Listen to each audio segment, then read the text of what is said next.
今日咧就請咗四海哥上線，講下香港嘅結義潮啊！四海你好啊，你好珍姐，又好唔開心啊！真係我都話啱香港就收到個消息啦，就話即係漢堡集團啊，漢堡酒樓集團咧就上市公司嚟嘅喎，喺土瓜灣道嗰間總店就係啦，嗰間係好大間嘅，我喺嗰度都食過幾餐飯，咁啊結業啦。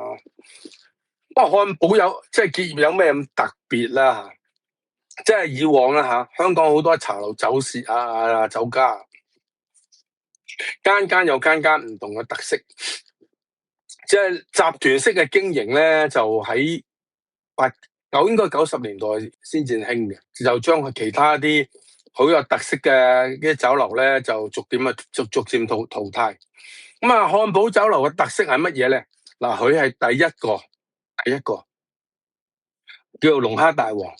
因為以前上酒樓，我哋所謂嗰啲酒樓嗰啲魚缸啊，就喺酒樓裏邊噶嘛，就好少向街嘅，好少嘅，因為驚俾啲滋事分子啊、無聊人啊咁樣走埋你一嚿玻璃、一嚿石頭啊，咪爆你個玻璃啊！而漢堡酒樓係好早，佢係融合咗一啲類似珍寶海鮮舫啊，又類似即係街市啱啱買完嘢，即係你俾個感覺就好似喺街市啱買完嘢，就俾你加工咁嘅感覺。佢就 combine 咗呢樣嘢，就第一個做龍蝦大王。即係喺我哋年輕時代或者喺我哋細個嘅時代，唔敢話食龍蝦係一個相當高級嘅食材嚟嘅。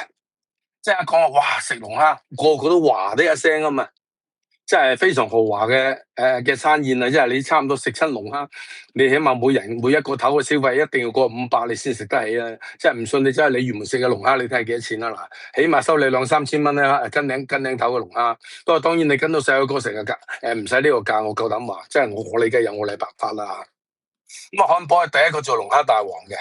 咁嗰陣時咧，好多香港人咧都未識分乜嘢叫做龍蝦同咩叫波士頓龍蝦，即係總之一聽到龍蝦，哇喺漢堡即係龍蝦大餐啊，可以做埋套餐啊，上埋伊麵啊，哇咁樣圍埋一個頭都100鬆啲蚊就搞掂咯。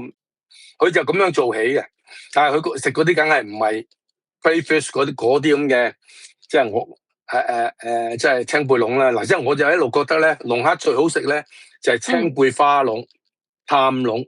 呢啲龍蝦係最好食嘅，跟住西澳龍咧紅色身嘅西澳龍，跟住南澳龍，跟住香港沿岸咧，以前我哋細個嗰時仲有一隻叫豬龍，豬龍都幾好食嘅，即係肉幾鮮甜嘅。即係你話青貝龍其實最好食咧就係北部灣啊，越南啊，越南噶，唔係澳洲噶，越南最好食。青貝龍啊，青貝佢啲杉龍啊，嗰度。不過而家越南多數人養啦，梗係要人養。你班友仔咁樣食法，乜嘢海鮮都係人養。如果唔係，全部絕晒種。因為中國人一有咗錢咧，就真係嗰種食法真係黐晒線，即係唔係計條計，係計噸計嘅。因為我想然知你即係燒鬼幾犀利。青貝龍咧就最好，其實最好食係刺身嘅。但係有啲人唔食生嘅話咧，你係搵啲上湯啊。好似即係北京啲山羊肉咁樣啊，就係搵個兜仔輕輕地燙3-4秒，穿一穿水，咁樣嚟食嘅話咧，就唔使點咩華沙比有啲嘢唔使點嘅，就咁樣食，你係食到嗰種嘅鮮甜，即係龍蝦我都幾中意食嘅。